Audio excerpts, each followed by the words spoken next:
আমির জামাত আমাদের উদ্দেশ্যে গুরুত্বপূর্ণ কথা বলছেন। আসসালামু আলাইকুম ওয়া রাহমাতুল্লাহি। আপনারা এসেছেন, আমরা প্রশান্তি পেয়েছি। এই জাতি যেন আমার সন্তানকে ভুলে না যায়। আসলে আমাদের ইতিহাস বড় বিচিত্র। ইতিহাসের পালা বদলে আমরা বন্ধুকে শত্রু বানাই, শত্রুকে বন্ধু বানাই। এরকম যে জাতি করে এই জাতি কোনোদিন বিশ্বের দরবারে নিজের বিবেকের কাছেও সম্মানিত হতে পারে না। অপসংস্কৃতির এই যন্ত্রণা থেকে এই জাতিকে বের হয়ে আসতে হবে। যার যেখানে যে অবদান জাতির জন্য এটা শ্রদ্ধার সাথে স্বীকার করতে হবে। আমরা প্রধান উপদেষ্টা এবং উপদেষ্টাদের সাথে বসেছিলাম। আমরা বলেছি যে পরিবারগুলোর আর্থিক সহায়তার প্রয়োজন, অর্থবহ সহযোগিতা দেওয়ার পদক্ষেপ আপনারা গ্রহণ করুন এবং রাষ্ট্রের সকল খাতের মধ্যে এটাকে এখন আপনারা সর্বাধিক অগ্রাধিকার দিন। আহতদের চিকিৎসা সর্বোচ্চটা যেটা সম্ভব চেষ্টা করুন, আমরা আপনাদের পাশে আছি। সম্মানিত ভাইরা, তারা কথা দিয়েছেন, তারা করবেন। আমরা দোয়া করি সেটা যেন হয়। পাশাপাশি আমরা বলেছি যে সকলেই বলছে এটা আমাদের দ্বিতীয় স্বাধীনতা, আমার দৃষ্টিতে এটা আমাদের তৃতীয় স্বাধীনতা। 47-71-2024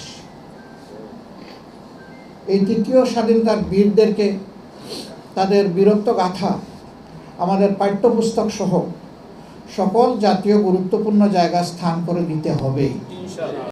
এটা আগামী প্রজন্মের চাহিদা।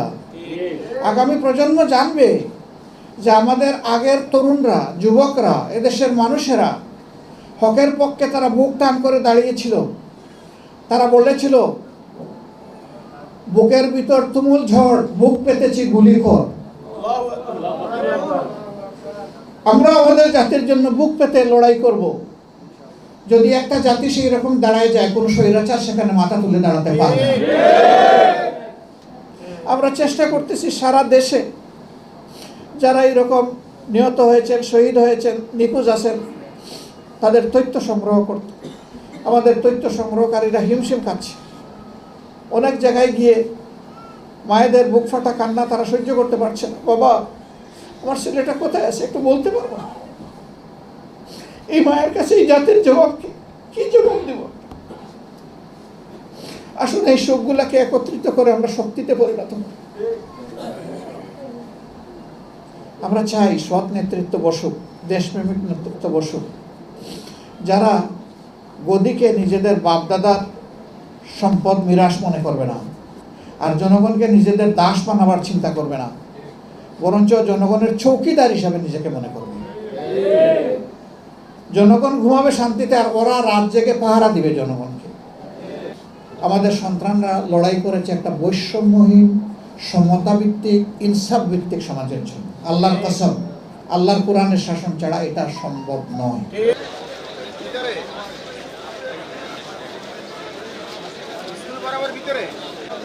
হবে